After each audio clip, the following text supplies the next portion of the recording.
Esse São Paulo, o torcedor ele tem que se acostumar, realmente não vai ser um São Paulo que vai ter brilhantes atuações, mas é um São Paulo para conquistar resultados.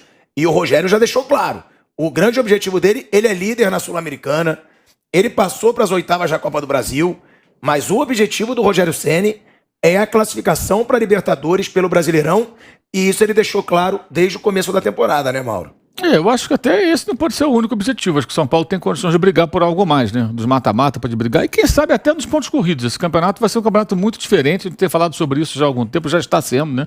Por conta da maratona de jogos. Então, eventualmente, uma equipe que não apareça no primeiro momento como favorita ou como candidata ao título pode até brigar e se conseguir ser regular. O grande desafio do São Paulo tem sido, nos últimos tempos, ser melhor fora de casa, né? Em casa, comprovadamente, o time é forte, mas fora de casa nem tanto. Ontem, de novo.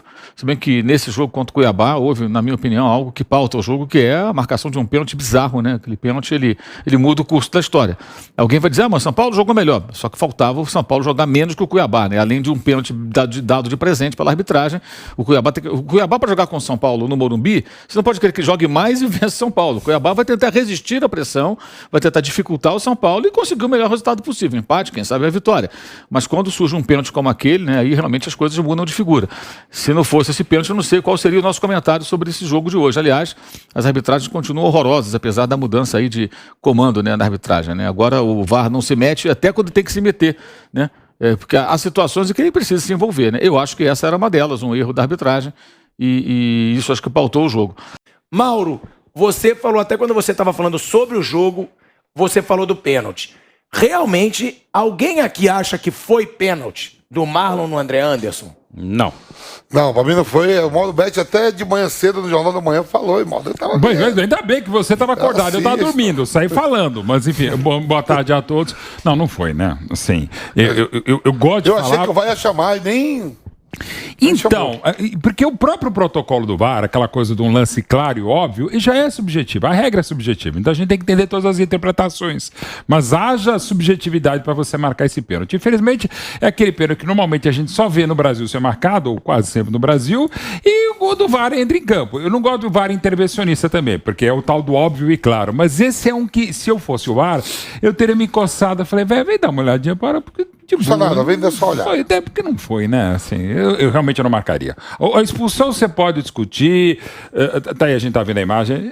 Jamais eu marcaria. Não puxou, não empurrou, não fez nada. Não, e de novo, não gente... teve nada. Não teve nenhuma força desproporcional. Nada. Não é imprudente, não é temerário, não é nada. Mas se você cai nesse lance, gente, não tem mais futebol no planeta. Tô falando na queda, assim. Claramente ele sente ser tocado, que pode tocar. Não pode toda hora cair, e esse é um problema seríssimo no futebol brasileiro. Que se você desiste de todo lance para se atirar quando o árbitro cai nessa queda, e literalmente o árbitro caiu na queda, aí a gente tá perdido mesmo no futebol. Agora, ô Mauro, eu tive inclusive uma discussão ontem, né, Bruno, no Canelada, com o Piperno e com o Marco Aurélio Cunha, porque eles diziam, não é lance pro VAR. Eu falei, gente, como não é lance pro VAR, se é um lance capital do jogo? É um lance capital, esse pênalti... Ele gera o empate do São Paulo e logo depois a virada. Só que eles dizem, não, mas aí é um lance interpretativo. O árbitro viu. Aí eu falei, não, o árbitro não viu que não teve uma força nesse braço. Você acha que deveria o VAR ter sido acionado ou não? Erro do árbitro mesmo e o VAR não deveria ter sido acionado, Mauro. O árbitro era o Alexandre Vargas Tavares de Jesus, Rio de Janeiro. E o VAR era o Carlos Eduardo Nunes de Braga. O Carlos Eduardo Nunes de Braga poderia sair mais cedo do Morumbi e ir até o shopping ali perto para tomar um café, de repente um bom jantar, fazer umas comprinhas, levar para o Rio de Janeiro uma lembrancinha para a família. Por que esse cara fez? Esse árbitro, eu acho que estava estreando ontem no Campeonato Nacional, né? Foi o primeiro jogo de Série A. Jogo dele, Série A. Pois o de campo, né? De campo. E o de vídeo podia dar um passeio ali, fazer umas compras, sei lá, porque ele tá fazendo o quê? Se ele não tá lá para avisar que, olha, cara, você equivocou aqui na linha do que o Mauro acabou de falar, dá uma olhada no vídeo ali, porque eu acho que você se enganou.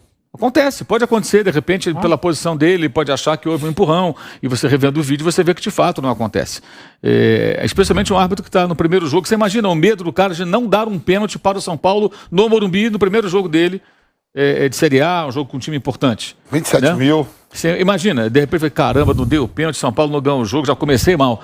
É óbvio que é natural, não estou dizendo que o cara quer ajudar o São Paulo. O cara entra com receio, fosse qualquer outro time grande, é natural que o árbitro fique pressionado com medo de errar, porque quando o árbitro erra, ele é vetado, é uma pressão dos bastidores para ele não ser escalado.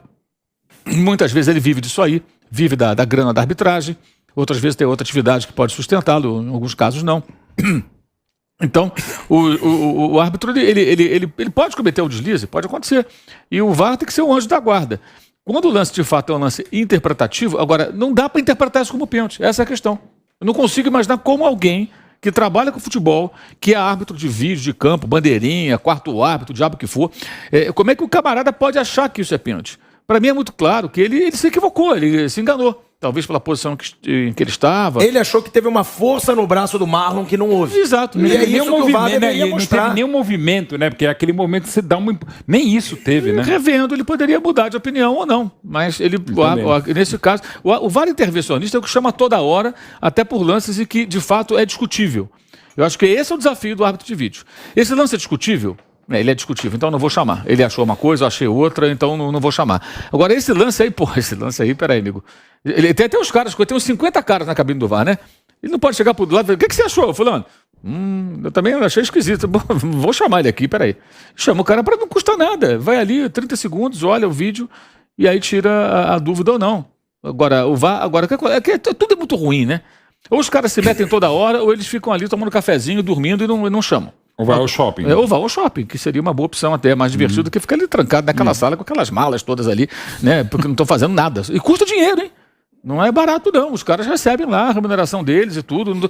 A profissionalização da arbitragem. Os caras são profissionais. Quem recebe dinheiro para fazer um trabalho é profissional. Se ele tem dedicação exclusiva ou não, outra história. Eles não têm dedicação exclusiva muitas vezes porque não tem um salário certo. Então precisa ter uma outra viração, um trabalho e tudo mais, além do futebol. Mas eles são profissionais. Você está recebendo para fazer um trabalho. Tem que fazer direito. O trabalho foi ruim do árbitro porque marcou um pênalti que não existiu. E do árbitro de vídeo porque ele não acionou. Acho que é um erro crasso e isso tem impacto, evidentemente, no andamento de todo o jogo, né? Não, e é o típico erro, ó. Somos 4 aqui e é unanimidade. Não foi pênalti. Somos 5, né? Não. 4 comentaristas e eu... Não, 5. mas você sim. É unanimidade. Unanimidade aqui. E não houve esse empurrão. Não houve. E aí, realmente, é um erro, eu considero vergonhoso. Porque o jogador não faz nada, o Cuiabá se pronunciou, deixou clara a sua revolta com a arbitragem. O Cuiabá, ele fez um pronunciamento sobre esse lance. Eu acho legal a gente mostrar aqui a nota do Cuiabá, ô Boni, pra gente deixar claro aqui a posição do clube. E o Cuiabá é a seguinte, a posição. Não bastassem todas as dificuldades impostas pelos gigantes do futebol brasileiro, que insistem na fórmula de inflar seus ganhos às custas das equipes médias, temos que conviver com a escalação de um árbitro sem condições de apitar na elite do futebol brasileiro. Alexandre Tavares de Jesus fez sua estreia, como o Vamp disse, de forma esdrúxula. Marcou um pênalti inexistente contra a nossa equipe, deu-se ao luxo de não consultar o VAR, sabe-se lá por quê, e ainda expulsou o atleta Jonathan Cafu, depois de não ter marcado nem falta no mesmo lance. Eles têm razão em todos os pontos da nota. Então, Thiago, é isso que é fundamental e a gente precisa estar sempre atento. O árbitro, qualquer árbitro, não se dá o luxo de não consultar o VAR. É o VAR quem chama o árbitro. O árbitro não pode falar, estou na dúvida, pode até dar uma regra de 78, 171. Não, então, o cara vai falando assim, pode dar uma piscadinha, pode até fazer um negócio que é fora da regra do jogo, né? Para o árbitro estar na dúvida, chamar o VAR. Mas quem tem que chamar é o VAR. Então, isso é sempre fundamental falar, porque normalmente os dirigentes, quem assina a nota, quem faz assessoria de imprensa, não conhece a regra do jogo. E aí não é uma filigrana, não. É um fato. O árbitro não chama o VAR é que chama o árbitro. Aí você pode discutir, só isso. E claro, evidentemente tem um teor político, como quase qualquer manifestação, que fala também sobre a formação da liga, aquela questão de divisão de grana também. Porque ali, até aquele momento do jogo ali, né, eu tava olhando a tabela, o Cuiabá tava indo pra terceira colocação. Pois é. Tava em terceiro no campeonato. Jogou bem mesmo. Até aquele momento, que o jogo do Botafogo foi depois, né? Como um erro pode comprometer, né, Fábio? É isso que